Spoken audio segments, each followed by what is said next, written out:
At exactly 12 a.m., the abandoned school bus's headlights turned on by themselves, even though the keys had been missing for 20 years. No one in our town ever went near Route 17 after midnight. During the day it looked harmless, just a cracked road cutting through dead fields and rusted fences, but at night, the air itself felt wrong there, like it remembered something terrible. The bus had been sitting on that road since before I was born, tilted slightly into a ditch, yellow paint peeled into pale scars. Every child in town knew the story, and every child was warned never to test it. They said the bus used to pick students up long after the school burned down. I didn't believe in curses. I believed in boredom, and that boredom is exactly what led me there. My name is Daniel, and when you grow up in a town that has nothing but rumors and darkness, you eventually start wanting answers more than safety. On my 22nd birthday, my friends dared me to walk down Route 17 at midnight and touch the bus. Just touch it, nothing else. They said if I came back before the church bell rang once, they'd finally shut up about me being scared. I went alone. The moon was thin and sharp, barely enough to light the road. As I walked, the silence pressed harder with every step. No insects, no wind. Even my footsteps sounded muffled, like the ground didn't want to hear me. Then I saw it, the bus, looming out of the darkness like a corpse refusing to rot. The windows were black, the tires had sunk into the dirt. The front door hung open a few inches.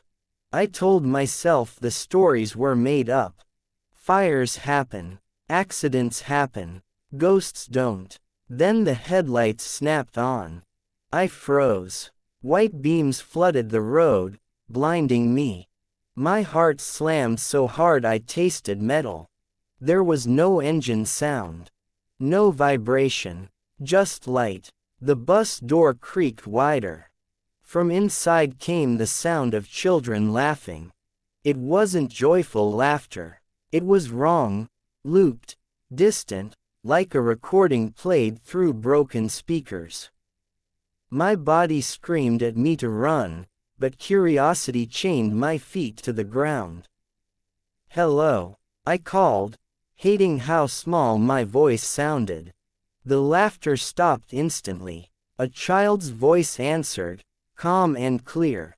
"You're late." I stepped closer without realizing it. The smell hit me then. Old smoke, mold, and something sweet and rotten underneath. Inside the bus, rose a seat stretched into darkness. Moonlight fell across the aisle, and in that pale glow, I saw them. Children. They sat perfectly still, facing forward. Dozens of them. Their clothes were outdated, torn, burned in places.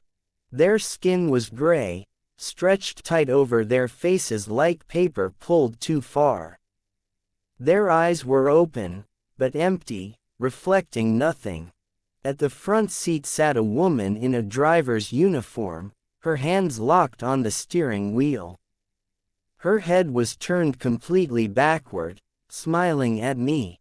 "All aboard," she said. I stumbled back, but the bus door slammed shut on its own. The headlights flickered, then the engine roared to life. The bus lurched forward. I was thrown off my feet and dragged beneath it, the world spinning as metal screamed against stone. I expected pain, bones breaking, but instead, everything went cold. When I opened my eyes, I was standing in the bus aisle. The door was closed behind me. The children turned their heads toward me in perfect unison. One empty seat waited beside them. "No," I whispered. "This isn't real." The driver laughed, a dry sound like burning paper. Everyone says that. The bus began to move, faster than any road should allow. Outside the windows, darkness twisted and stretched, buildings blurring into shadows. I tried the door. It didn't move. I tried the windows. They were solid as steel. A boy beside me tugged my sleeve. His fingers were ice cold. "What happened to you?"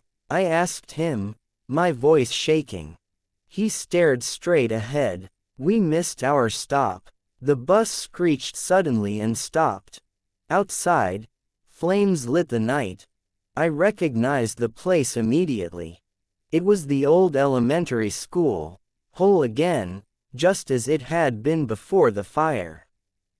Children screamed inside, smoke pouring from broken windows. Teachers shouted. Bells rang endlessly. The bus doors opened. "Field trip time," the driver said. The children stood up and filed out calmly, walking straight into the burning building. None of them screamed. None of them hesitated. I tried to grab one, but my hands passed through him like mist. "You can't change it," the driver said softly. "You can only join it."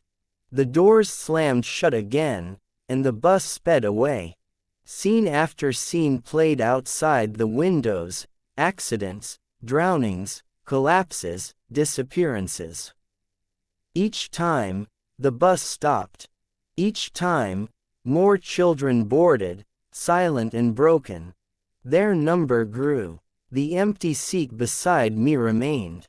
"Why am I here?" I shouted. The driver's smile widened. "Because someone has to tell the story." The bus slowed. The headlights turned off.